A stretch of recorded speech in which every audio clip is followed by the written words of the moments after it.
আসসালামু আলাইকুম। আলহামদুলিল্লাহ। আশা করি আল্লাহর অশেষ রহমতে আপনারা অনেক বেশি ভালো আছেন। আলহামদুলিল্লাহ আমি অনেক বেশি ভালো আছি। তো আজকে আমি আপনাদের সাথে খুবই মজাদার একটু রেসিপি শেয়ার করব। সেটি হচ্ছে গিয়ে সবার কাছে কমন এই রেসিপিটি, কিন্তু তারপর আমি একটু ভিন্ন স্টাইলে এই রেসিপিটি করছি। এজন্য আপনাদের সাথে আসলে রেসিপিটি শেয়ার করলাম। তো যেহেতু এখন শীতকাল, নতুন আলুর সিজন চলে আসছে। তো এজন্য হচ্ছে গিয়ে আমরা এই সময়টা আসলেই খুবই ইচ্ছা করে যে একটু আলু দিয়ে বিভিন্ন তরকারি থেকে শুরু করে একটু মজার আইটেম করে আসলে আমরা ঘরে বানিয়ে বা রেসিপি বানিয়ে আমরা খাই। তো অ্যাকচুয়ালি এটা হচ্ছে খুব কমন একটা রেসিপি। সেটা হচ্ছে গিয়ে আলুর দম।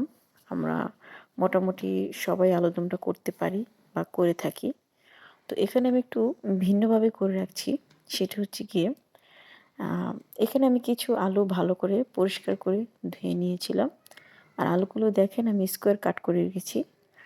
আর এটা আমি কেন ভিন্ন স্টাইলে বললাম, আমরা নরমালি যখন আলুর দমটা রান্না করি, তখন দেখা গেছে যে আমরা আসলে মশলা কষানোর মধ্যেই সবগুলো মশলা একসাথে দিয়ে আসলে আমরা আলুটা দমে রান্না করি।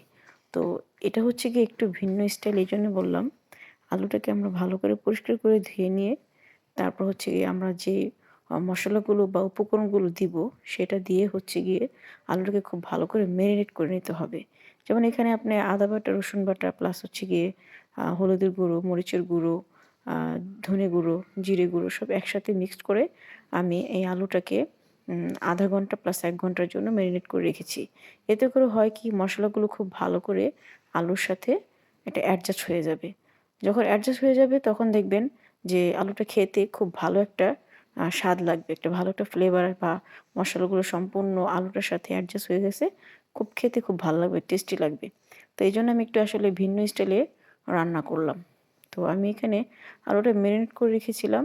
প্লাস হচ্ছে গিয়ে যখন আমি আলুটা এখানে তুলে রেখেছি, অনেকগুলো পানি উপরে চলে আসছে। ঠিক আছে? তো আলু থেকে এক্সট্রা যে পানিটা সেটা কিন্তু বের হয়ে গিয়েছিল। তো এরপর হচ্ছে গিয়ে আমি এখানে নরমালি শুধু পেঁয়াজ এবং কাঁচামরিচটা একটু তেলের মধ্যে কষিয়ে নিয়ে সেখানে আমি আলুগুলোকে দিয়েছি। প্লাস হচ্ছে গিয়ে যখন একটু আলুটাকে এক্সট্রা পানি তো আছেই, প্লাস হচ্ছে গিয়ে আরেকটু সিদ্ধ হওয়ার জন্য এখানে পানি কিছু অ্যাড করে দিয়েছিলাম। তার সাথে হচ্ছে গিয়ে একটু ভালো করে নেড়ে দিচ্ছি। দেখেন আলুগুলোর কি সুন্দর একটা কালার চলে আসছে। মূলত এটা অনেক সুন্দর মশলাগুলো মেখে রেখে আমি যে রেস্টে রেখেছিলাম, মূলত সেজন্যই আলুর এরকম সুন্দর একটা কালার আসছে। তো আসলে এভাবে করে আপনারা বাসায় একটু ট্রাই করে দেখবেন যে আলুটা আসলে এভাবে আলুর দম রান্না করলে খেতে কতটা টেস্টি হয়। মনে হয় কি প্রত্যেকটা মশলা আলুর মধ্যে আসলে ঢুকে গিয়েছে এবং প্রতিটা কামড়ে, কামড়ে সেই মশলার একটা স্বাদ আপনারা আসলে আ পাবেন বা এটা খুব কাছ থেকে এটা বুঝতে পারবেন। তো এইজন্য আসলে আমি এভাবে আলুর দমটা রান্না করলাম। তো এজন্য আপনাদের সাথে রেসিপিটি শেয়ার করলাম। যখন আমার আলুর দমটা সম্পূর্ণ হয়ে গিয়েছিল, আমি এখানে একটু ধনে গুঁড়ো দিয়েছিলাম ফ্লেভারের জন্য। সাথে কিছু ধনেপাতা কুচি করে রেখেছি। ধনেপাতাটা দিয়ে আমি একটু নেড়ে দিচ্ছি। এই দেখেন, খুব অল্প সময়ের মধ্যে আমি আলুর দমটা খুব সুন্দরভাবে কমপ্লিট করে ফেলেছি। তো আপনারা অবশ্যই বাসায় একবার হলেও এভাবে ট্রাই করবেন। আর অবশ্যই দেখবেন যে আসলে ট্রাই করে খেয়ে কেমন লাগে। অবশ্যই আশা করি অনেক বেশি ভালো লাগবে, অনেক স্বাদ লাগবে। তো আমি খেয়েছি, আমার কাছে আসলে অনেক বেশি টেস্টি হয়েছে, অনেক টেস্টি লেগেছে। তো এভাবে একবার অবশ্যই আলুর দম রান্না করে খাবেন। তো এই যে খুবই, খুবই, খুবই মজা হয়েছে। অবশ্যই খাবেন এবং আমার চ্যানেলটি সাবস্ক্রাইব করবেন। আল্লাহ হাফেজ। আসসালামু আলাইকুম।